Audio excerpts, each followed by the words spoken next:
सूनबाई, फटाफट तुझ्या बॅगची चावी दे. पहा, तुझी नणंद उभी आहे. केवळ याचीच वाट पाहत आहे की कधी तुझी बॅग उघडेल आणि तिला तिचा नेक मिळेल. सासूबाई नव्या नवरी नेहाच्या खोलीत जात म्हणाल्या. नेहाने आश्चर्याने त्यांच्या दिशेने पाहिले. काय झालं सूनबाई, असं काय पाहत आहेस? अरे, नणंद तर वहिनीच्या नेकाची हक्कदार असते. सासूबाई म्हणाल्या. आई, जी बॅग बॅग तर माझ्याकडे नाही. नेहा म्हणाली. अगं, तुझ्या पर्सची चावी दे. आजकाल कोणाकडे मोठ्या बॅगा असतात. पण हीच रीत आहे, त्याला बॅग उघडण्याची रीत म्हणतात. सासूबाईने स्पष्ट केले. हे ऐकताच नेहाने आपल्या पर्समधून बॅगची चावी काढून दिली. सासूबाईंच्या डोळ्यात चमक आली. चावी पटकन घेत त्यांनी ती आपल्या मुलीला दिली. हे घे, पटकन बॅग उघड आणि तुला आवडणारी साडी काढून घे, सासूबाई म्हणाल्या. चावी घेताच नणंद पटकन बॅग उघडायला लागली. बॅग उघडताच वरच ठेवलेली साडी दिसली, ज्यावर तिचे नाव लिहिले होते. पण ती साडी बाजूला सारत नणंद नेहाच्या साड्यांतून स्वतःच्या पसंतीच्या साड्या काढू लागली. हे पाहून नेहा म्हणाली. दीदी, तुमच्या नेगाची साडी तर वरच ठेवलेली होती. ती साडी आईने तुमच्यासाठीच आणली होती आणि त्यावर तुमचं नावही लिहिले होते. मला ती साडी आवडली नाही, असं म्हणत नणंदने तिच्या बोलण्याकडे दुर्लक्ष केलं आणि तिने नेहाच्या बॅगमधून स्वतःला आवडलेल्या 2 साड्या काढल्या. हे पाहून नेहा स्तब्ध झाली. त्या साड्या तिच्या आईने खास बनारसहून तिला बनवून दिल्या होत्या आणि खूप महागड्या होत्या. नेहाने पुन्हा सासूबाईंना सांगितले. आईजी, या साड्या तर माझ्या आईने मला बनारसहून खास बनवून दिल्या आहेत. हो, मग तुझ्या आईला सांगून पुन्हा बनवून घे. तुझ्या आईचे माहेर तर बनारसलाच आहे ना. मग आत्ता माझ्या मुलीला ह्याच साड्या आवडल्या आहेत. नेकात तिच्या पसंतीची साडी मिळाली नाही तर तो नेक कशाचा?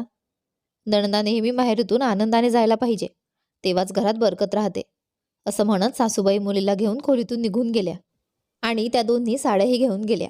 नेहा आश्चर्याने त्यांना पाहत राहिली. तिच्या माहेरी असं कधीच नव्हते. जेव्हा तिच्या मोठ्या भावाचं लग्न झाले होते आणि वहिनी घरी आली, तेव्हा आईने दीदीला फक्त त्यांचे नाव असलेली साडी घेण्यास सांगितलं होतं. वहिनीच्या सामानाला हातही लावू दिला नव्हता. पण नेहा तर नुकतीच लग्न होऊन आली होती, म्हणून जास्त काही बोलू शकली नाही. पण तिला अंदाज आला की पुढेही असंच काही घडेल, कारण जी आई स्वतःच्या मुलीला रोखण्याऐवजी प्रोत्साहन देते, ती पुढेही असंच करणार. थोड्या वेळाने तोंड दाखवण्याची रीत झाली, ज्यात आजी सासूबाईंनी नेहाला खूप सुंदर सोन्याची अंगठी घातली. सगळ्यांनी त्या अंगठीचं खूप कौतुक केलं. स्वतः नेहालाही ती अंगठी खूप आवडली. थोड्या वेळाने नणंद नेहाला म्हणाली. वहिनी, जरा तुमचा हात दाखवा बरं.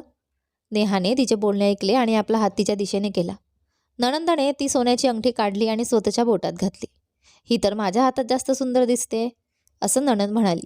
नेहाला वाटलं की नणंद मजाक करत आहे, म्हणून ती हसली. पण खूप वेळ झाला तरी नणंदने अंगठी परत केली नाही. तेव्हा आजी सासू म्हणाल्या. बेटा, ही अंगठी तुझ्या वहिनीचे गिफ्ट आहे, ती तिला परत दे. नाही आजी, मला ही अंगठी खूप आवडली आहे, ही मीच ठेवेन. आणि तसेही मी घालू की वहिनी, काय फरक पडतो? नणंदाने बेशरमपणे उत्तर दिलं. अगं, असं कसं तू ती अंगठी ठेवू शकतेस? सगळ्यांसमोर ही अंगठी मी तुझ्या वहिनीला दिली आहे, यावर तुझा काहीच हक्क नाही, आजी सासू तिला रागाने म्हणाल्या.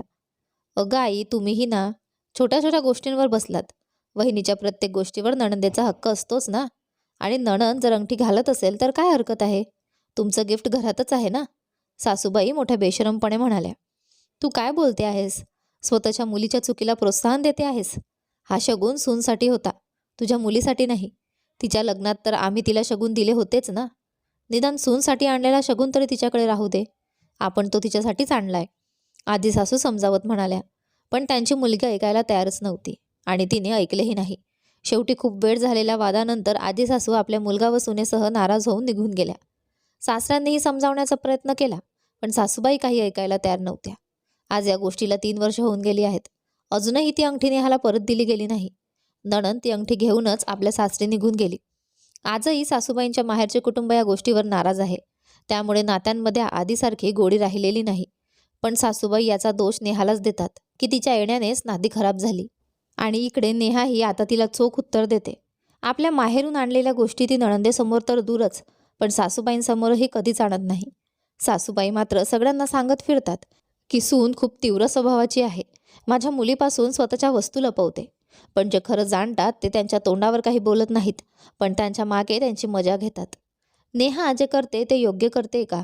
तुम्हाला काय वाटतं कमेंट करून नक्की सांगा. तुम्हाला कथा आवडली असेल तर व्हिडिओला लाईक करा. तुम्ही चॅनलवर नवीन असाल तर सबस्क्राईब करा आणि हो, नोटिफिकेशन बेल दाबा, जेणेकरून पुढील व्हिडिओचे अपडेट तुम्हाला सर्वात आधी मिळेल. धन्यवाद.